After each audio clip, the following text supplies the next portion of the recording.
the studio is the Member of Parliament for Okankwe Central here in Accra. And I have Patrick Yabuama in the studio. Thanks for joining me. Thank you very much. Good morning to you. You're all in black. What's happening? Today is a sad day in Parliament. We lost one of our colleagues. May he so rest in peace. Honorable Peter Yafe-Pepra. Oh, Abetifi. Okay. Today there will be a burial service at the forecourt of the State House. And mortal remains will be conveyed to Abetifi for their final funeral rites. So there's a funeral service in Parliament today for him. That's why I'm in black. Okay. So, condolences to the bereaved family in Parliament. Well, may his soul rest in peace. Amen. We have to say. But we know what we have to talk today is about your side of the house, the minority, as if not conforming or getting the needed consensus, as was being elicited by the majority, in making sure that at least we had 2/3 of the members that would put into effect the proposal of the Electoral Commission to amend that part of the Constitution, which would have enabled Ghana to, the Electoral Commission to convene the elections in November instead of December. Thank you once again and good morning. It's not our side of the house. It was a decision of Parliament. I'm sorry. And that people were given the free will to vote. There's nothing on record to say that all the 125 members who voted no, yes, were MPP or NDC. It was a secret ballot. Parliament took a decision. Our view as a minority was that, look, we agree in principle that the date of elections has to be changed. But we also took cognizance of the fact that every electoral process is governed by law. That is why we changed the CI 72, which we used for the 2012 registration, to another CI 91, which we used to register voters this year. So there was a new regulation that was used for the registration of voters in 2016. That was CI 91. Number two, we have, I don't know if you have a copy, a new CI 94, which governs the whole voting process. CI 91 was for registration. CI 94 is for voting. So appointment of returning officers, polling agents, biometric verification, and what have you. So the whole electoral process is governed by law. And the third most important point is that there are timelines within the law that the EC ought to follow, or the organizers of the election ought to have followed. Number four, the Attorney General, the sponsor of the bill, and for that matter, government, ought to have had the necessary consultation and planning with the Electoral Commission. You say that the Electoral Commission is an independent body, but their budget is financed by the state.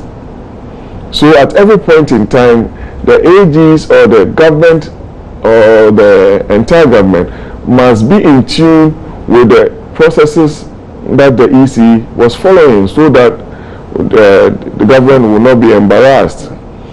Our side took a view that, look, filing of nominations per the EC's own timetable. Don't forget that we've been having series of meetings with the chair of the EC and her group, was to have opened between the 15th and the 17th of September, by which time all political parties under this regulation ought to have been given a certified copy of the register by the 28th of September.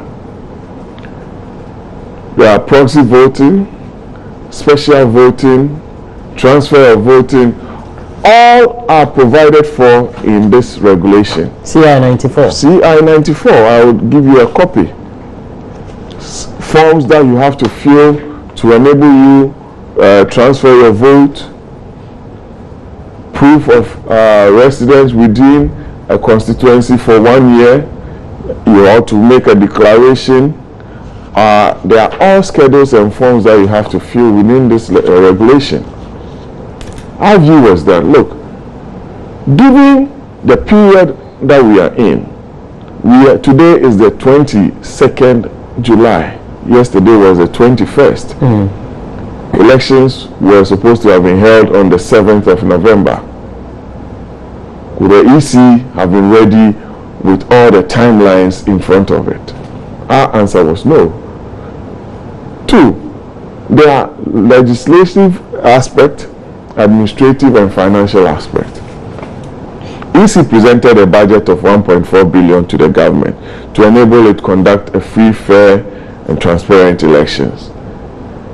The budget was reduced to 1.2 billion by the finance ministry when the budget was presented. An amount of 844 million was allocated to the Electoral Commission by Parliament. By Parliament. Now,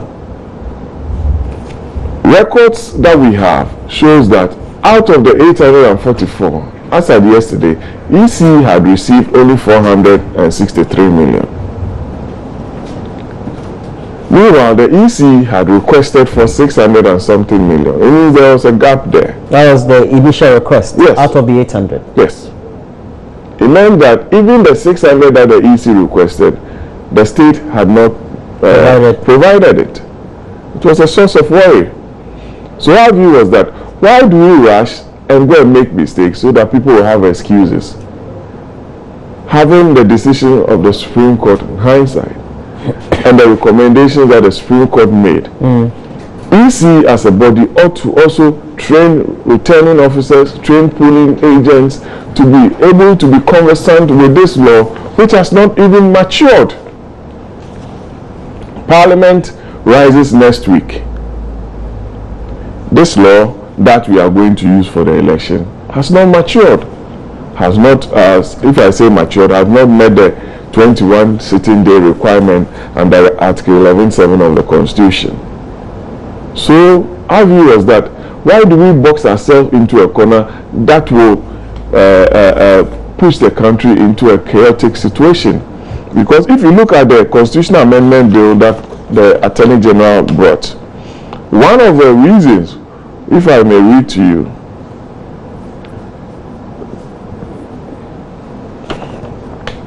was that, according to the committee, the holding the presidential and parliamentary elections in November will allow for sufficient time between elections and the handing over of power to an incoming government. This will also ensure a smooth transition and reduce acrimony, as well as prevent the chaotic situation.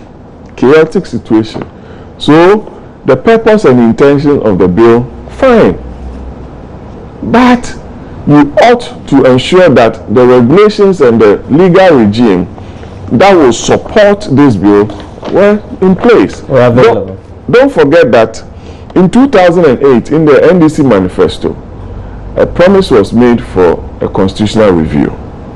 They carried it through.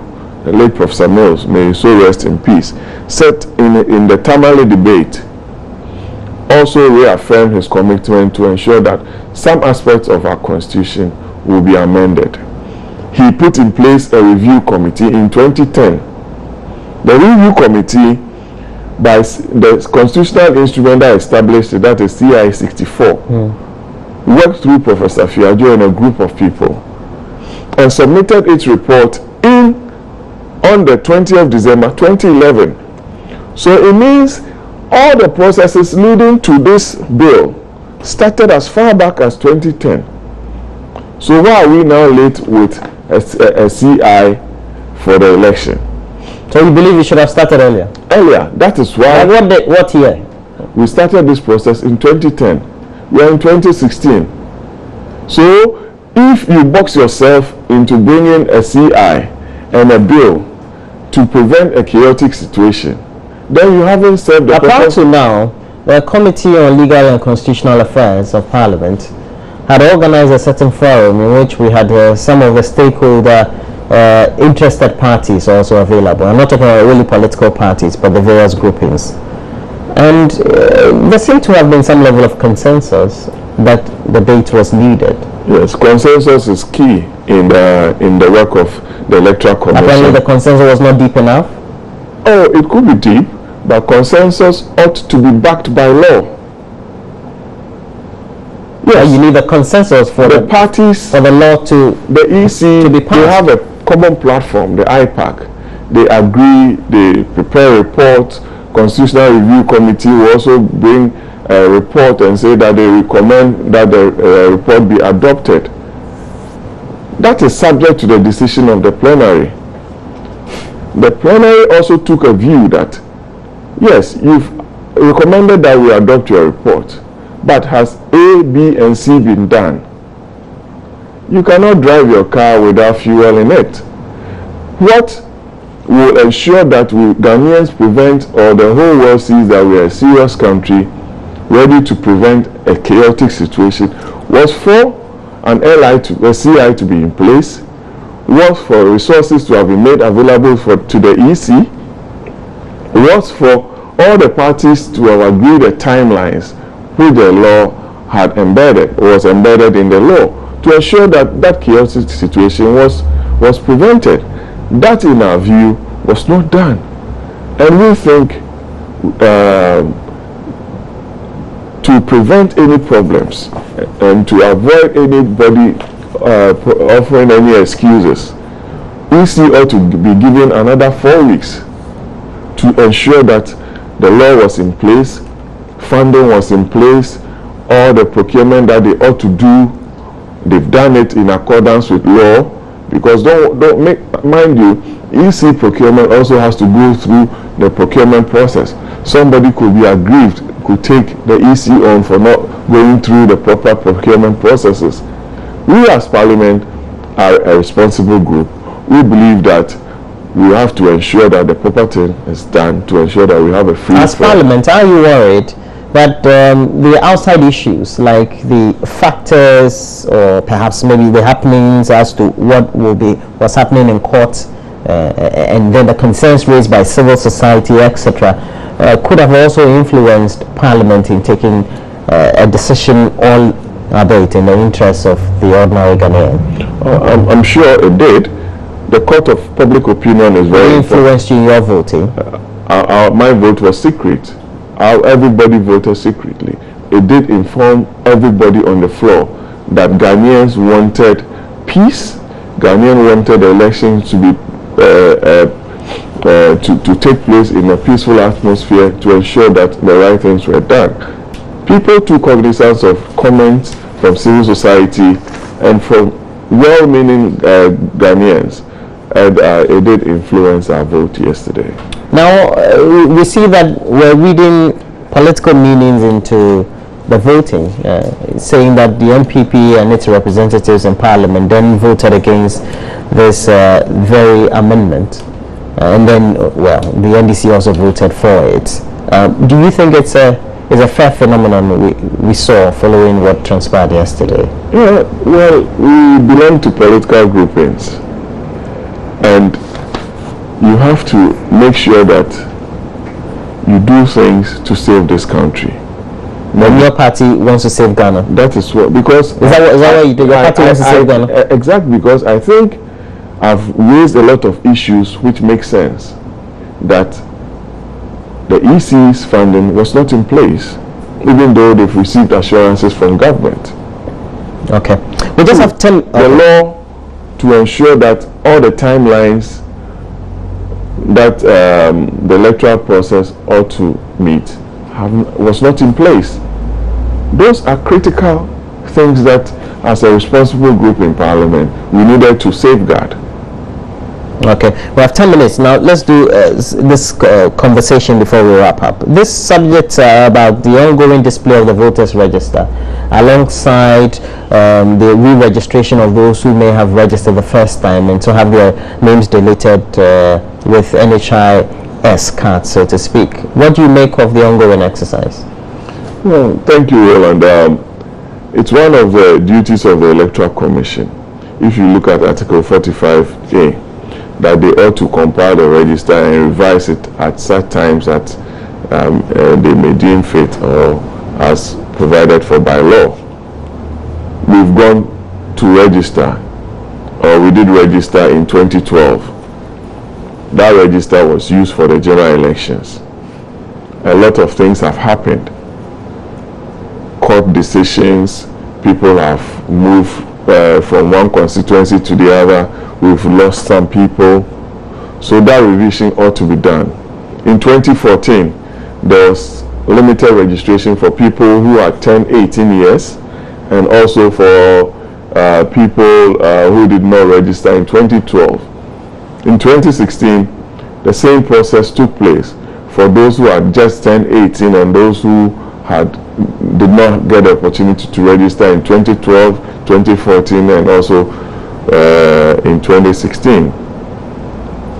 Now, the EC have put together a register where people who have their names on the roll, I have checked I don't know if you have checked your name on the roll. My name is on the roll. I'm not sure you have checked your name. I have checked. Which is not good. I checked. So you need to go and do, and I'm asking every Ghanaian to go and check. But we can check on Monday. Very well. Yeah, by the facial expression, did not give me that. Yeah, you're not supposed to read my facial expression. Very well. Oh. So people are checking. I go around and ensure that, and also encourage people to check, because your right to vote is enshrined by the Constitution, or in the Constitution. Number two, the Supreme Court also gave a definite ruling that those who registered with the NHIA card, who the EC is complying with, they've published the list. You should check and make sure that your name, if your name appears on that list, you go to the relevant offices to register, ensure that you get an opportunity to register, so that you are not disenfranchised. Like I heard you telling me a story this morning about some disenfranchisement. So that opportunity has been given to those who were affected by the decision of the Supreme Court. The Supreme Court doesn't want any Tenade case again. Tenade was somebody who registered and who did not get the opportunity to register and had to go to court. So the opportunity is there. There are timelines again that you have to go through to ensure that your name is brought back on the roll.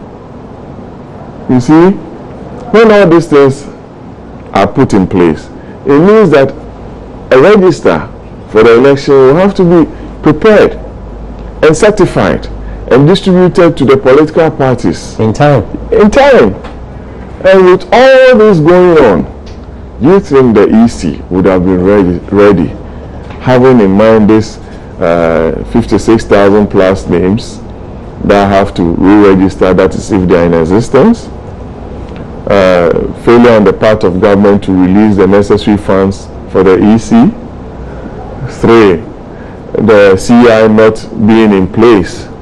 Those are critical issues that we needed to resolve before you and I could have a truly free and fair. And so the Electoral Commission says that at least 1 million people have been verified, but we know that we need a lot more, because we have a register of over 14. The last time was 14 million. 14 million. So we expect to have just a little above 14 million. Let's say about 16 million. The way we are going.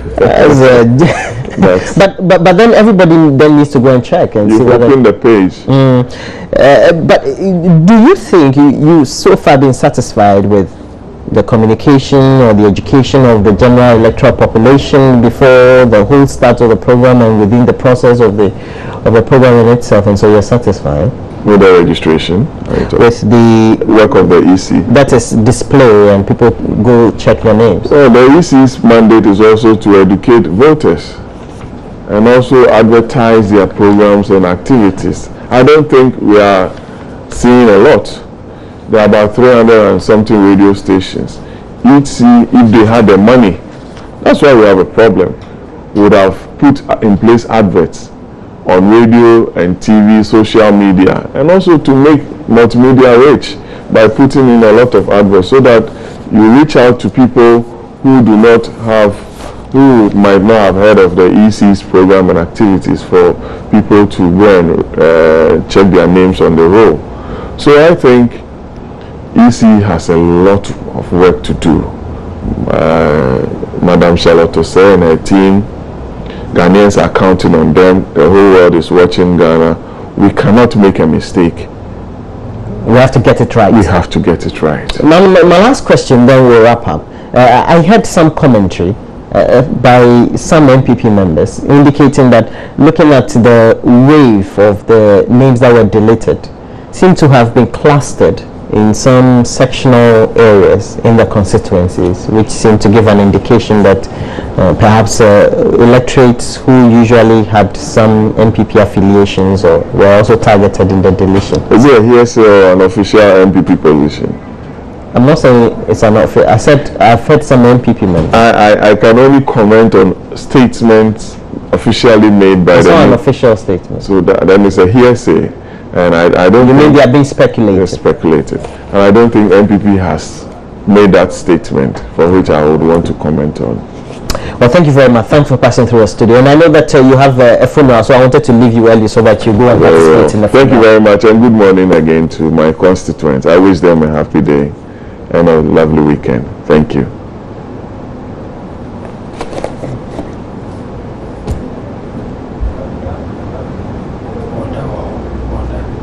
Well, so this is what we decided to do. After Parliament decided to vote, and we wanted to get the genuine reaction of us, the ordinary Ghanaians, I mean you and I. So we sent Derek Akosam to go roving in some communities in Accra and speak to the ordinary voter as to what they feel about the non-change in dates for our voting this year.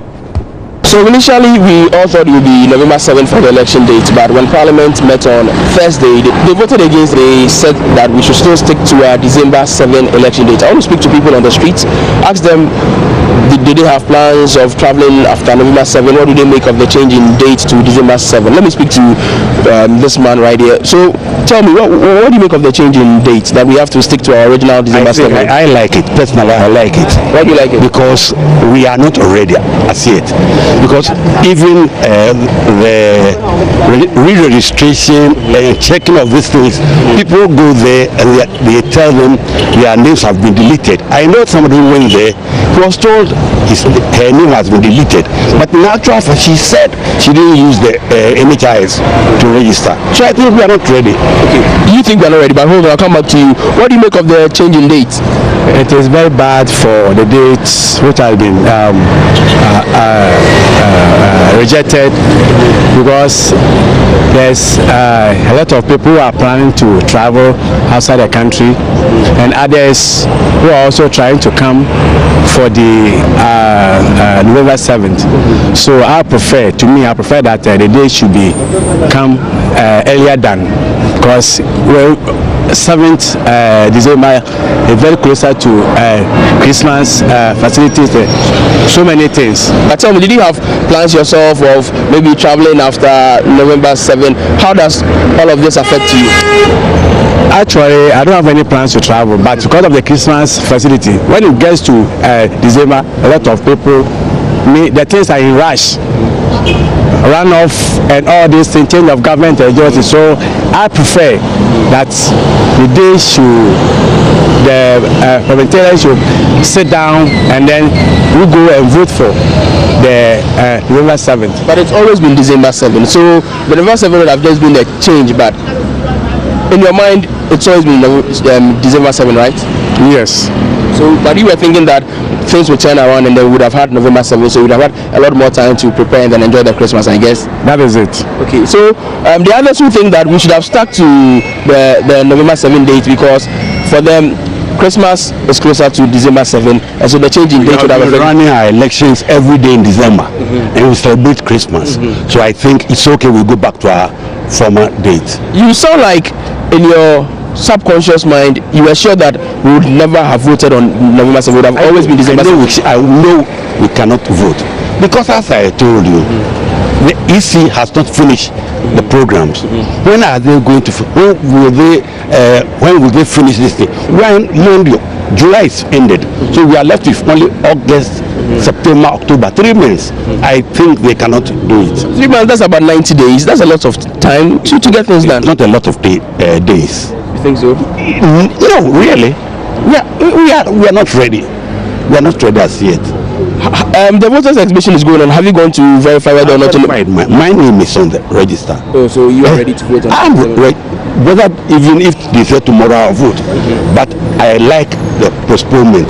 Like the postponement? Yes. Well, the voters exhibition is on. Have you gone to check yours? Yes, I've done it in Kumasi.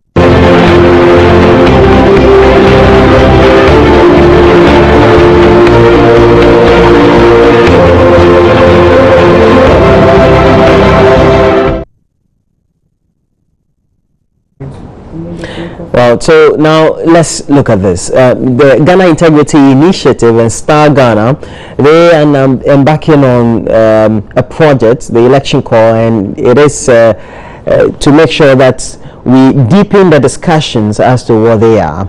And then we have the Executive Director of Ghana Integrity Initiative in the studio, and Linda Ofori-Kwafo is here. Thanks for joining me. The initiative that you have with Star Ghana, what is it called? Monitoring abuse of incumbency and electoral corruption. That's what you're doing? Yes. Abuse of incumbency. Yes. Ghana Integrity Initiative with Star Ghana. Yes. And what's the period for? Starts from April 1st to a day or so before the election. A day or so the election. Yes. Now, That's the monitoring period. Okay, and so just any date of the election. Now it's 7 December. Yes, we will not. It's a pre-election activity, so we will not monitor on the election day. So what activities then are you undertaking within this? What we did was to identify constituencies in which we are going to monitor abuse of incumbency and electoral corruption.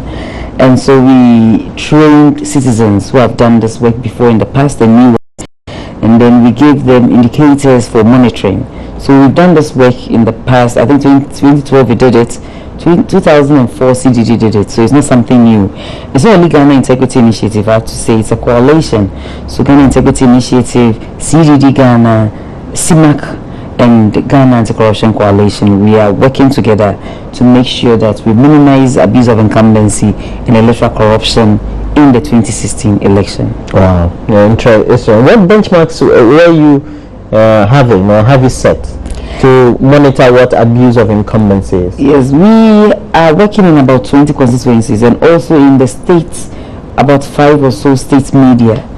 And when we talk about abuse of incumbency, basically we are looking at how an incumbent government has access to state resources that his or her opponent wouldn't have, and so it creates a very uneven or unlevel playing field for the contestants in the election. And when we talk about corruption in elections, you can talk about vote buying and rigging and all those things. So we try to create awareness about them and then ask citizens that to monitor these things and speak against them, because it does not bring about free and fair elections. That is abuse of incumbency. That's abuse of incumbency. And so far, since you started, what have you, or you're now collecting? We are now monitoring. So very soon we are going to maybe before the month. Have you analyzed what you've collected?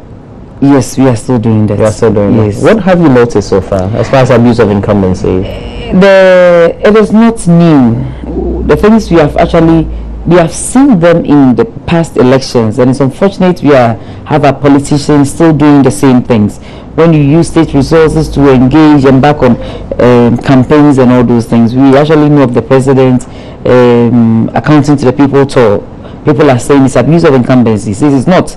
But obviously, if it's the definition is when you use resources to do A, B, C, D, that your opponent does not get opportunity to do so. So the president is actually, if he's campaigning on these stores, the president is actually using state resources to campaign, and it makes him have a better chance than other opponents.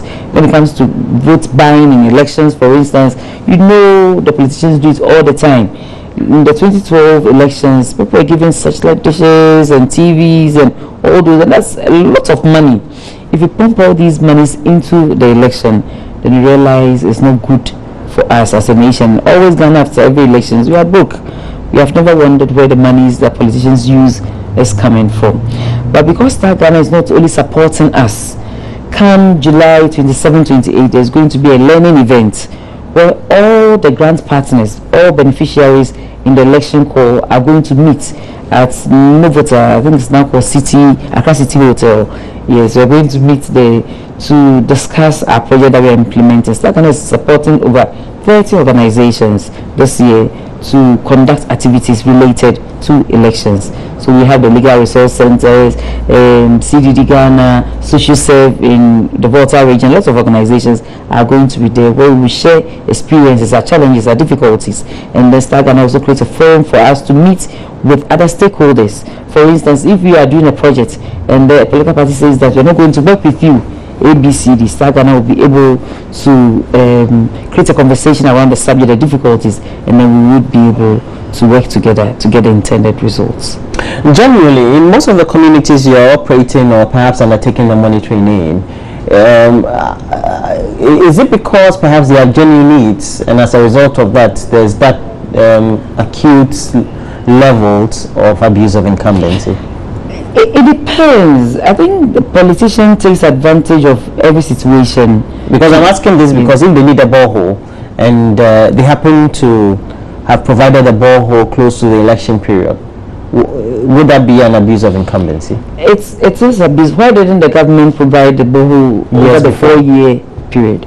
Sometimes government, in the 2012 elections for instance, you realize government distribution of gas cylinders some 2 weeks before elections. Really? Gas cylinders Never got to my area. No, because you don't need it.